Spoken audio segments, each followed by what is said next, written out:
ശബരിമല സ്വർണ്ണക്കൊള്ളയുമായി ബന്ധപ്പെട്ട് പുതിയ അന്വേഷണ സംഘത്തിന് മുഴുവൻ വിവരങ്ങൾ ലഭിച്ചുവെന്ന് റിപ്പോർട്ടുണ്ട്. എന്തായിരിക്കും ഇതിന്റെ വിശദാംശങ്ങൾ? തീർച്ചയായും ശബരിമല സ്വർണ്ണക്കൊള്ളയുമായി ബന്ധപ്പെട്ട ഉണ്ണികൃഷ്ണൻ പോറ്റിയെ പ്രത്യേക അന്വേഷണ സംഘം കസ്റ്റഡിയിലെടുത്തു. അദ്ദേഹത്തെ ചോദ്യം ചെയ്യുകയാണ്. ഈ ചോദ്യം ചെയ്തതിൽ നിന്നും ലഭിച്ച വിവരത്തിന്റെ അടിസ്ഥാനത്തിൽ ഉണ്ണികൃഷ്ണൻ പോറ്റിയുടെ ഒരു സന്തത സഹചാരിയെ കൂടി പോലീസ് കസ്റ്റഡിയിലെടുക്കുകയും അദ്ദേഹത്തെ ചോദ്യം ചെയ്ത് വിട്ടയക്കുകയും ചെയ്തു. ഇതുമായി ബന്ധപ്പെട്ട ഈ സ്വർണ്ണക്കൊള്ളയ്ക്ക് പിന്നിൽ ഉണ്ണികൃഷ്ണൻ പോറ്റി തനിച്ചല്ല, ഇത് വലിയ ഗൂഢാലോചനയുടെ ഭാഗമായിട്ടാണ് ഈ സ്വർണ്ണക്കൊള്ള നടന്നത് എന്ന് അന്വേഷണ സംഘത്തിന് വ്യക്തമായിട്ടുണ്ട് എന്നാണ് പുറത്തുവരുന്ന റിപ്പോർട്ടുകൾ സൂചിപ്പിക്കുന്നത്.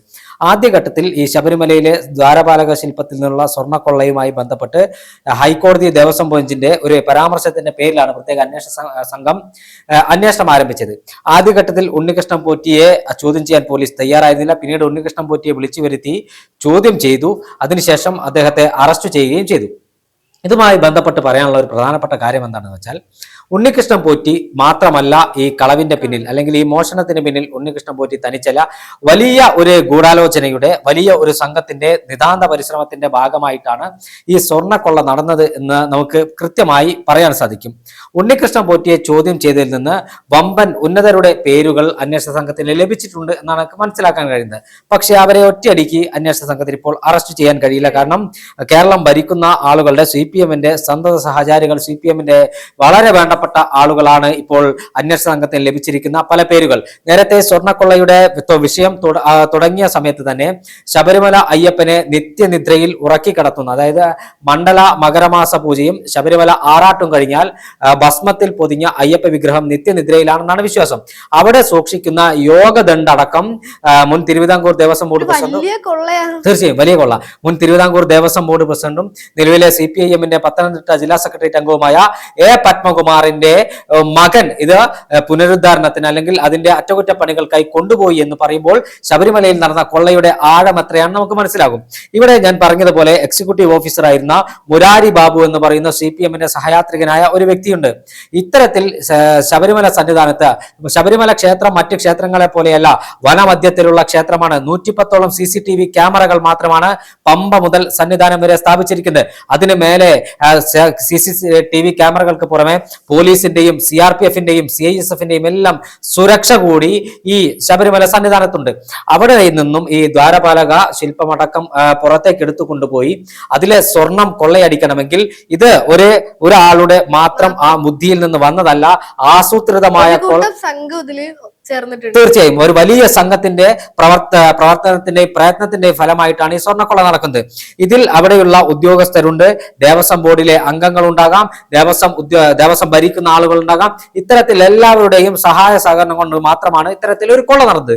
നിർഭാഗ്യവശാൽ, ഈ കൊള്ളക്കാരുടെ നിർഭാഗ്യവശാൽ ഇത് ദേവസ്വം ബെഞ്ച് അവര് ശബരിമലയിൽ നിയോഗിച്ച ഒരു വ്യക്തി, അദ്ദേഹത്തിന്റെ റിപ്പോർട്ടിന്റെ അടിസ്ഥാനത്തിലാണ്, സ്പെഷ്യൽ കമ്മീഷണറുടെ റിപ്പോർട്ടിന്റെ അടിസ്ഥാനത്തിലാണ് ദേവസ്വം ബെഞ്ച് ഇത് പരിശോധിക്കുന്നതും ഇത് അന്വേഷണത്തിന് ഉത്തരവിടുകയും ചെയ്ത്. അന്വേഷണത്തിന് ഉത്തരവിട്ടതിലൂടെ ഇത് ഉണ്ണികൃഷ്ണൻ പോറ്റി ഇത് കൊണ്ടുപോയി ഇത് വിൽപ്പന നടത്തിയിട്ടുണ്ട്, ഇതിന്റെ പണം പങ്കിട്ടെടുത്തിട്ടുണ്ട്, പല പ്രമുഖന്മാർക്കും ഇതിന്റെ വിഹിതം ലഭിച്ചിട്ടുണ്ട്. തീർച്ചയായും സംസ്ഥാനത്തിന്റെ പുറത്താണ് ഇതിന്റെ വിൽപ്പന നടന്നത്.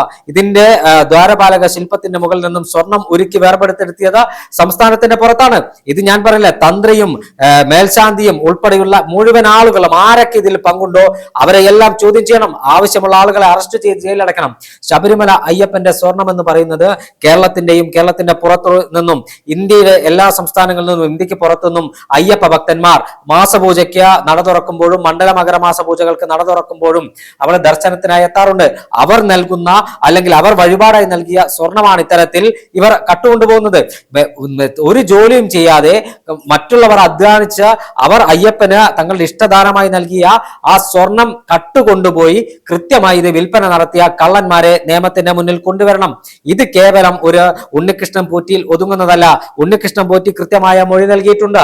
ഈ മൊഴിയുടെ അടിസ്ഥാനത്തിൽ ഈ പ്രതികളെ പിടികൂടണമെങ്കിൽ പ്രത്യേക അന്വേഷണ സംഘത്തിന് ത്രാണി വേണം, ധൈര്യം വേണം. കാരണം ഈ ഉണ്ണികൃഷ്ണൻ പോറ്റി നൽകിയ മൊഴിയുടെ പശ്ചാത്തലത്തിൽ CPM നേതാക്കന്മാർക്ക് മുൻ executive officer Murari Babu, Devaswom board പ്രസിഡന്റുമാരായിരുന്ന പത്മകുമാർ, വാസു, അതോടൊപ്പം തന്നെ ഇപ്പോഴത്തെ Devaswom board president PS Prasanth തുടങ്ങിയവർക്കൊക്കെ പങ്കുണ്ടോ എന്ന കാര്യത്തിൽ കൃത്യമായ അന്വേഷണം നടത്തണം.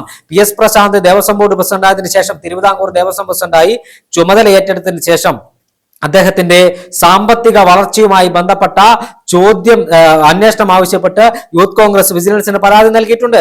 ഇത്തരത്തിൽ നിരവധിയായ ആക്ഷേപം ശബരിമല സന്നിധാനത്ത് ഉയരുന്നുണ്ട്. അത് മാത്രമല്ല, ഈ ദ്വാരപാലക ശില്പത്തിലെ സ്വർണ്ണമോഷണത്തിൽ മാത്രമല്ല, ശബരിമലയിലെ നടവരവുമായി ബന്ധപ്പെട്ടടക്കം അന്വേഷണം നടക്കണം. ശബരിമലയിലെ അരവണ പ്ലാന്റ് നിർമ്മാണം അടക്കം അന്വേഷണത്തിന്റെ പരിധിയിൽ കൊണ്ടുവരണം. കാരണം ഇതെല്ലാം കമ്മീഷൻ ലഭിക്കുന്ന ഈ ദേവസ്വം ബോർഡ് ഉദ്യോഗസ്ഥർക്കും അതോടൊപ്പം തന്നെ ദേവസ്വം ബോർഡ് അംഗങ്ങൾക്കും ജീവനക്കാർക്കുമെല്ലാം സ്വർണം കായ്ക്കുന്ന അല്ലെങ്കിൽ പൊന്മുട്ടയിടുന്ന ഒരു താറാവാണ് കറവ പശു, നിലയ്ക്കാത്തൊരു കറവ പശുവാണ് ശബരിമല ക്ഷേത്രം. അവിടെ നിന്ന് വ്യാപകമായി ഇത്തരത്തിൽ അഴിമതി നടന്നിട്ടുണ്ടോ എന്ന സംശയം ഇപ്പോൾ ഭക്തജനങ്ങൾക്കുണ്ട്. ഇതിന് ഭക്തർക്ക് ഒരു ദൂരീകരണം വേണമെങ്കിൽ, അല്ലെങ്കിൽ ഈ സംശയം ഇല്ലാതാകണമെങ്കിൽ, ശബരിമലയിൽ ഏതൊക്കെ തരത്തിലുള്ള കൊള്ള നടന്നിട്ടുണ്ട് എന്നറിയണമെങ്കിൽ പ്രത്യേക അന്വേഷണ സംഘത്തിന്റെ ആവശ്യമുണ്ട്. അതോടൊപ്പം തന്നെ കേന്ദ്ര അന്വേഷണ സംഘം ഇത് സംബന്ധിച്ച് അന്വേഷണം നടത്തണം. ഈ എൻഫോഴ്സ്മെന്റ് ഡയറക്ടറേറ്റ് ശബരിമലയിലെ സ്വർണ്ണമോഷണവുമായി ബന്ധപ്പെട്ട പ്രാരംഭ വിവരങ്ങൾ ചോദിച്ച് മനസ്സിലാക്കിയിട്ടുണ്ട് എന്നാണ് മനസ്സിലാക്കാൻ കഴിയുന്നത്. അത് മാത്രമല്ല, ശബരിമല ക്ഷേത്രത്തിൽ വരും ദിവസങ്ങളിൽ 22-ാം തീയതി രാഷ്ട്രപതി ദ്രൗപദി മുർമു ശബരിമല ക്ഷേത്രത്തിൽ എത്തുന്നുണ്ട്. രാഷ്ട്രപതി ശബരിമല സന്നിധാനത്തേക്ക് എത്തുമ്പോൾ രാഷ്ട്രപതിയുടെ കൂടെ ഗവർണറുണ്ട്, ഉന്നത ഉദ്യോഗസ്ഥന്മാരുണ്ടാവും.